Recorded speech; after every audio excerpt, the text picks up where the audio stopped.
শীতের শেষের দিকে ধনেপাতাগুলোতে খুব সুগন্ধও থাকে আর পাওয়াও যায় কিন্তু এরকম গুচ্ছে ধরে। তো এই ধনেপাতার চাটনিটা বানিয়ে রাখবো ভাবছিলাম অনেক দিন থেকে। তো চাটনিটা বানিয়ে আমি রেখে দেবো, এটা স্টোর করেও রাখা যায় আর অনেকটা দিন রেখে রেখে খাওয়া যায়, খেতেও ভীষণ ভালো লাগে। আমাদের ঘরে এরকম ধনেপাতার চাটনি খুব পছন্দ করে।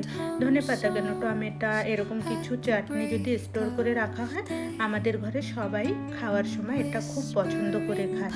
আর আমরা এরকম চাটনিটা বানিয়েও রেখে দিই। বেশ কিছুগুলো ধনেপাতা ছিল, দু যা মিলে বসে পড়লাম বাছতে। দু যা মিলে বেছে নিলাম ধনেপাতাগুলো। এখন ধনেপাতাগুলোকে ছোট ছোট করে এভাবে কেটে নিয়েছি। এখন এটাকে শিলনোড়াতে বাটবো।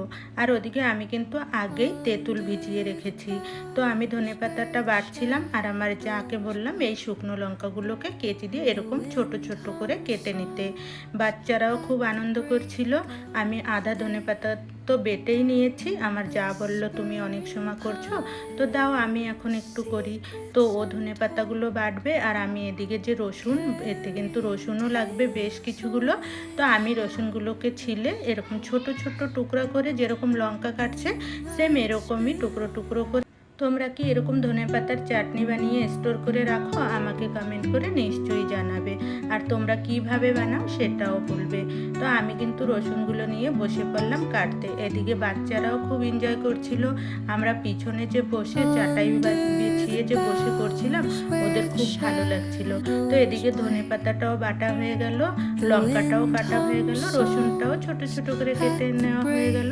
এখন যে তেঁতুলটা ভিজিয়ে রেখেছিলাম, এভাবে তেঁতুলের রসটা বের করে নেব। আমার তেঁতুলের রসটা বের করা হয়ে গেল। এখন এর ভিতরে মিশিয়ে দিলাম ধনে গুঁড়ো, জিরে গুঁড়ো আর বেশ কিছুগুলো লঙ্কা গুঁড়ো। ওদিকে শুকনো লঙ্কাটাও কিন্তু কেটে নিয়েছি। আর চাইলে তোমরা কাঁচা লঙ্কাও এতে অ্যাড করতে পারো। তো আমি লঙ্কার গুঁড়ো আর শুকনো লঙ্কাটাই ব্যবহার করলাম।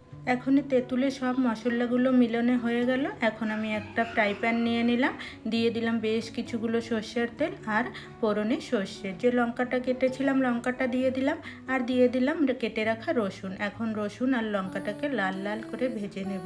ভাজা হয়ে গেল। এখন যে তেঁতুলের জলে যে মশলাটা মিলিয়েছিলাম সেটা অ্যাড করে দিয়ে কিছু সময় নাড়াচাড়া দিয়ে এটাকেও কষিয়ে নেব।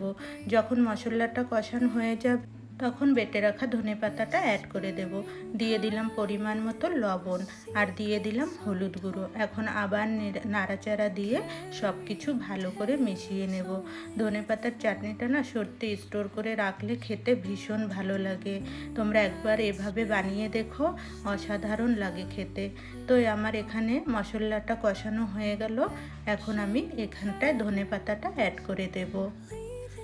ধনেপাতাটা অ্যাড করে দিলাম। এখন সব কিছু আবার বেশ কিছু সময় ধরে সব কিছুকে মিলিয়ে নেব। ধনেপাতার গন্ধটা এতটাই ভালো ছিল না। আর এখন ঠান্ডার দিনের ধনেপাতার কিন্তু গন্ধটা সত্যিই খুব ভালো। আর আমি কিন্তু একদম গোড়া ধরে বেছেছিলাম, নরম নরম নিয়ে সব গোড়া ধরে নিয়েই বাটছিলাম। তো গোড়া ধরে নিলে কি হয়, ওটা বাটলে পরে ভালো হয় আর গন্ধটাও ভালো থাকে। তো এভাবে বেটে নিয়ে চাটনিটা বানিয়েছি, তো খেতে ভীষণ ভালো লাগবে।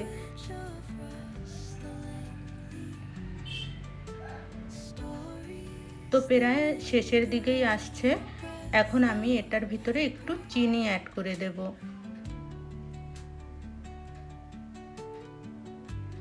চিনি অ্যাড করে দিলাম। এখন চিনিটা অ্যাড করে আর কিছু সময় অল্প সময় একটু নাড়াচাড়া দিয়ে ভালো করে মিশিয়ে নেব।